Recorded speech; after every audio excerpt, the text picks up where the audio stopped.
Alors bienvenue chez Atelier Câble. Le mât, notre super harlequin, est là. On l'a rentré là ce matin, on a commencé à travailler dessus. Vous voyez, on a enlevé on a décaloté la tête de mât là. On a extrait toutes les vieilles drisses. On a passé des messagers partout. Vous voyez les petits messagers rouges là. Il est encore assez sale, mais ça on va s'en occuper. On a démonté, bon, il y avait un feu tricolore en tête de mât qu'on a démonté. Il y avait ici un feu de hune qu'on va probablement pas réutiliser, donc on va enlever la platine.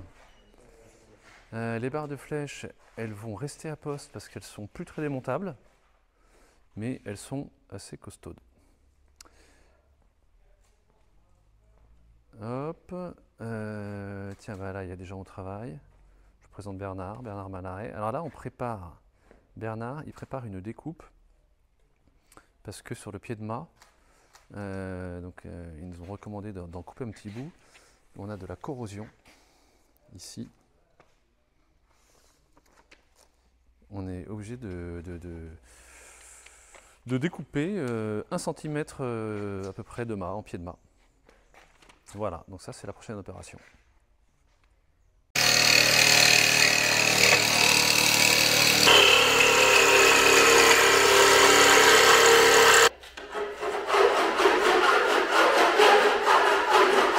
Regarde, il y a une petite bosse, il y a une bosse au milieu là, tu vois, un petit négatif au milieu là. Ouais, ouais. Ça appuie là. Donc on va faire plutôt que d'enlever devant, il vaut mieux enlever derrière puisqu'on va lui mettre un peu de quête. Donc ça va, vaut mieux que l'angle soit comme ça, que comme ça. Tu vois, là on a une pente, il vaut mieux enlever derrière. Je vais mettre un petit peu, tu vois.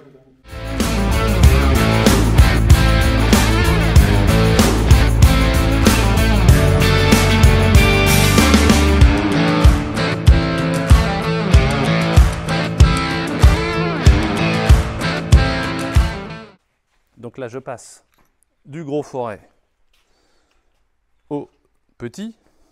Et celui-là, c'est pour finir le travail et passer et faire vraiment, comment dire, éliminer le rivet au-delà de la tête. Donc voilà, c'est venu. Le patara avec son axe. On va le marquer, je pense, avec une petite étiquette. La boîte de réa.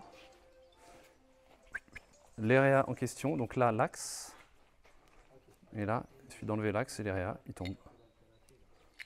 C'est pas beau ça? 40 ans après le montage, magique. Alors le câble, pourquoi on n'arrive pas à l'enlever là? Il est un peu soudé quoi. Non, tu vas arriver à le sortir, il a bougé. Regarde, il faudrait le chasser, tu vois. Là, il y a de l'espace, donc il est juste coincé là-bas. Il faut taper là-dessus pour le décoincer. Essaye de taper comme ça, un petit coup de marteau sur le... Ouais.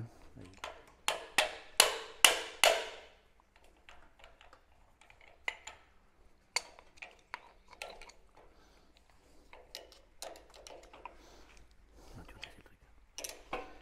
On va faire ça, tu vas voir. Voilà.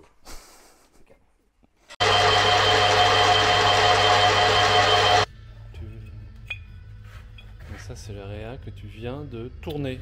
Voilà. Tu vas venir à la place des petits réas pour câbles qu'on avait avant. Qui sont beaucoup trop agressifs pour l'Idris qui sont maintenant en Spectra ou autre chose d'ailleurs, mais ce ne sont plus d'Idris câbles. Ouais. Idris câbles. Attends, on avait 2 réas, tu vois? 2 réas comme ceux-là. Ouais. Pour recevoir des câbles. Et maintenant, on ne met qu'un seul réa. Que voilà. Voilà, qui lui est en ertacétal et qui va recevoir du textile, de la drisse de chez Cousin en Spectra 8. Parce qu'à l'époque, c'était des drisses matelotés avec drisse mixte, quoi. Mixte, textile et câble. Ouais. En haut. Ouais. Ça n'existe. Pourquoi ils faisaient ça à l'époque? Bah, pour les problèmes d'allongement avec le câble et puis d'encombrement parce que ça faisait un petit diamètre là-haut, quoi. Parce que c'était des réas très fins, hein, comme on voit là. On en fait encore. Hein. Ah oui? Ouais, ça nous arrive d'en faire. Ouais. C'est pas souvent, mais on en fait 3 ou 4 par an, des drisses mixtes. avec l'épissure. Ok.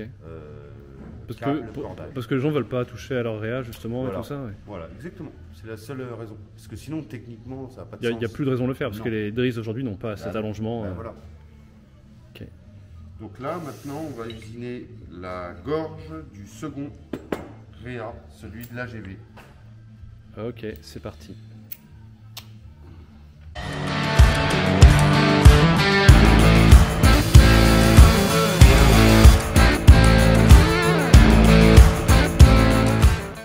Bon alors, donc ça, c'est la colle pour la cale du pied de mât. Pour la partie inférieure. Et on a pris une base de résine polyester. On aurait pu prendre une base aussi en époxy. Mais pour le coup, on sera en polyester dans laquelle on a chargé du micro-ballon mélangé à de la silice. Fais voir ce que c'est ça. Afin de pouvoir l'épaissir. C'est une poudre. Ok. C'est de la charge quoi. Ok. Voilà. C'est ce qui donne cette consistance un peu pâteuse. Quoi. Exactement. Ce qui lui permet, ça va lui éviter de couler. Surtout que là, on est un petit peu. Et pourquoi elle est marron? Bah, le marron, c'est le micro-ballon. C'est le micro-ballon? C'est le micro-ballon. On appelle ça un micro-ballon. Voilà.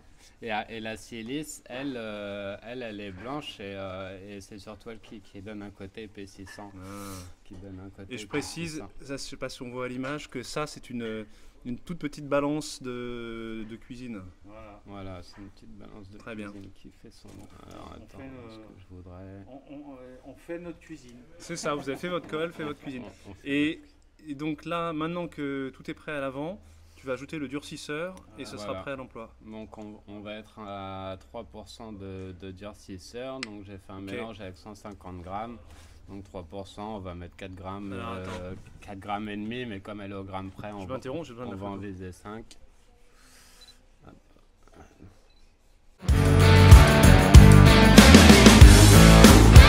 Et donc voilà le pied de mât.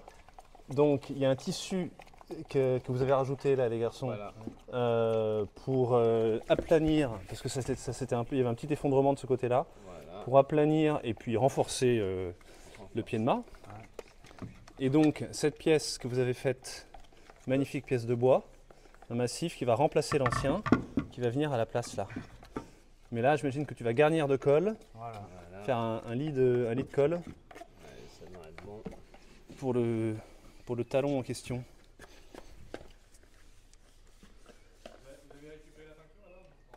On va mettre quoi? On va mettre un tissu d'arrachage autour pour pas que la colle adhère sur les flancs, puisque les flancs on va l'enlever après et on va se servir on se sert des flancs comme prison un peu afin que la colle ne parte pas trop loin. Hop là, ça vient pas. Et donc c'est une recette de mousse au chocolat tout à fait Révolutionnaire, exclusive. Et des copeaux.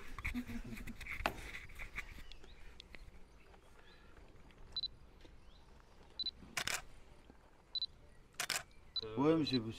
On va mettre un peu joli au-dessus. Voilà. Ça bonne bière.